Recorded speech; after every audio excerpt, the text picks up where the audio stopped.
실루엣, 나의 여왕. 7호. 행복의 조건. 엘과 함께하는 새로운 일상도 어느덧 반년이 되어가고 있었다. 그동안 나는 지금까지 내가 엘에 대해 알아왔던 것들보다 더 많은 것들을 새롭게 알게 되었다. 그 중에서도 가장 놀란 것은 그녀의 요리 솜씨였다. 사실 이전부터 엘이 요리를 자주 하지 않고 잘하지 못한다는 것은 알고 있었다. 그녀 스스로 그렇게 말하곤 했으니까. 하지만 그렇다 한들 냉면 육수를 넣은 떡국은 너무 충격적이었다. 시큼한 떡국이라니. 심지어 미역국엔 양념 불고기가 통째로 들어가 있는 것이 아닌가. 그래놓고 그녀는 너무나도 해맑은 표정으로 그 음식들을 자신의 퓨전 요리라고 밝혔다. 내가 안 해봐서 그렇지 하면 잘해. 라고 말하면서 제발, 엘. 이건 퓨전이 아니라 테러야. 내가 널 사랑하지만 이건 아니야. 이건 정말 아니야. 제발 레시피에 적혀 있는 대로 그대로만 요리하지 않을래? 나는 그녀가 최대한 상처받지 않도록 농담 섞인 말투로 이렇게 이야기했지만 엘은 그 이후에도 자신만의 요리 철학을 바꾸지 않고 새로운 맛의 세계를 펼쳐나갔다. 한 번은 엘이 호떡을 만들어 주겠다더니 팬케이크를 들고 나타난 적도 있었다.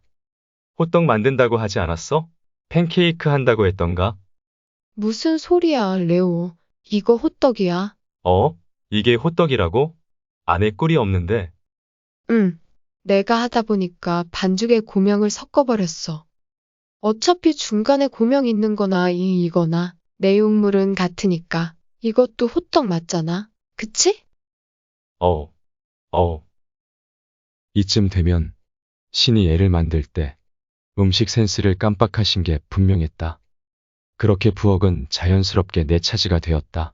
가끔씩 엘이 주부의 기분을 내고 싶을 때를 제외하고. 그뿐 아니라 엘에 대해 조금 놀란 부분이 있었다. 그것은 늘 깨끗하고 단정해 보이던 그녀가 사실 그다지 깨끗한 편이 아니라는 점이었다.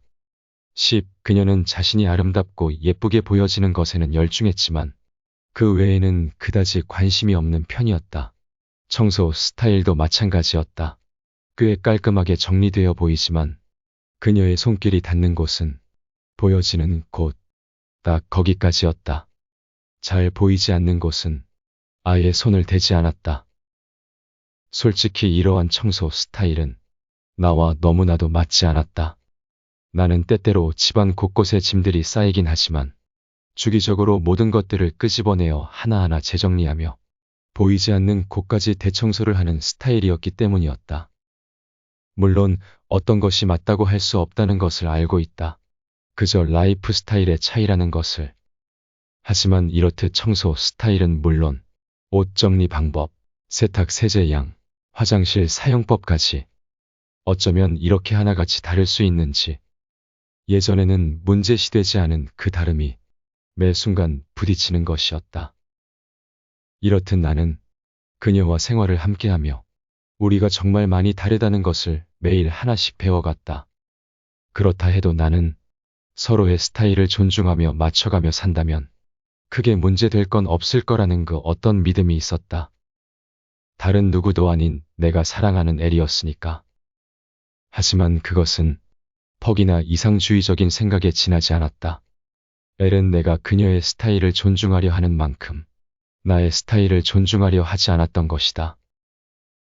엘은 무조건 자신의 스타일에 내가 맞춰주기를 바랐다. 지금까지 그래왔던 것처럼. 하지만 일방적인 배려는 결코 오래갈 수 없는 것이었다. 단거리와 장거리의 달리기 주법이 다르듯 연애와 결혼은 엄연히 다른 호흡을 요구했던 것이다. 나는 이러한 점을 엘에게 이해시키기 위해 여러 차례 진지한 대화를 시도했다. 그러나 엘은 그런 대화 자체를 원치 않았다. 레오, 너 변했구나. 아니, 엘. 난 변한 게 아니라 그동안 널 위해 나의 어떤 부분을 포기해왔던 거야. 지금부턴 좀 맞춰가자는 거고. 내가 언제 그렇게 해달랬어? 그래놓고 왜 지금은 포기 못하는 건데? 그게 변한 거지. 아니야?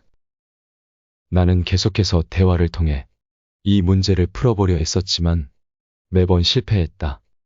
더욱이 내가 대화를 시도하면 할수록 엘의 짜증은 더욱 심해져 갈 뿐이었다. 그런 엘의 목소리는 전에 없이 시니컬하고 날카로웠다. 그리고 엘은 지금까지 보여준 적 없는 표정으로 나를 보며 힐난했다. 예전부터 생각해왔는데 말이야. 레오, 넌 생각이 참 많아. 이상해. 어쩔 때 보면 정상이 아닌 것 같기도 해.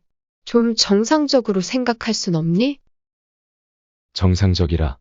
그녀가 생각하는 정상은 무엇이란 말인가? 확실한 것은 내가 생각하는 정상과 그녀가 말하는 정상이 다르다는 것뿐이었다. 레오, 너도 그냥 남들처럼 와이프 말 들으면 안 돼?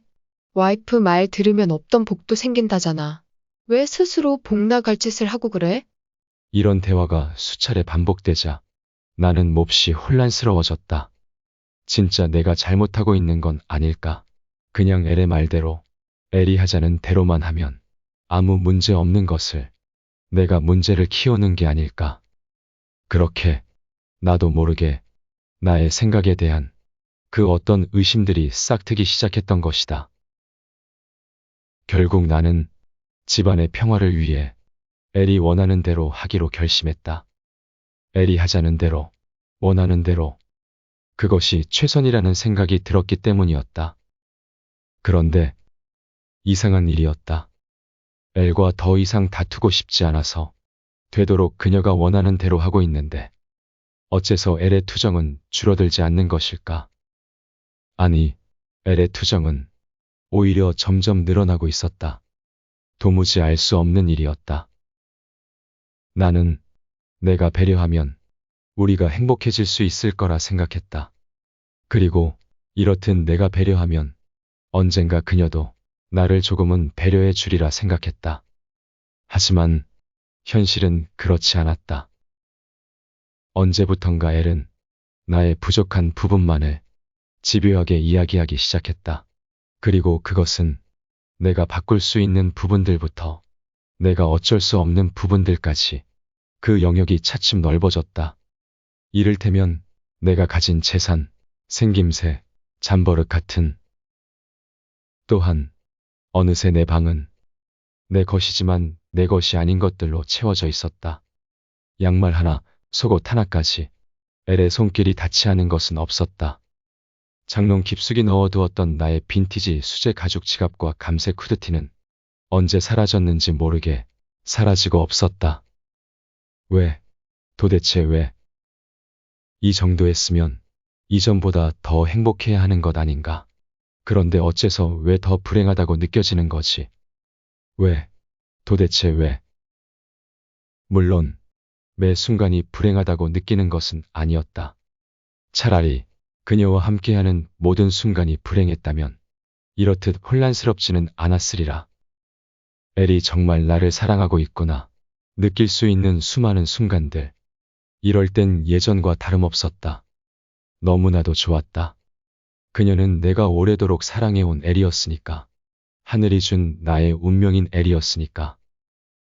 그렇게 한없이 좋다가 한없이 괴롭고 또다시 한없이 좋다가 한없이 괴로운 그런 일상들이 반복되면서 나는 심리적으로 알게 모르게 조금씩 무너져가고 있었다. 자연스럽게 나의 귀가 시간이 늦어졌다. 일부러 느긋하게 퇴근을 하기도 했고 일찍 퇴근한 날에는 지인들을 만나 술을 한잔하거나 근처 공원을 한참 거닐다 들어가기도 했던 것이다. 그랬다. 엘이 있는 나의 집은 더 이상 내게 안식의 공간이 아니었다. 나는 엘을 사랑하지만 여전히 엘을 사랑하고 있지만 엘과 함께 있는 순간들이 결코 편하지 않았다.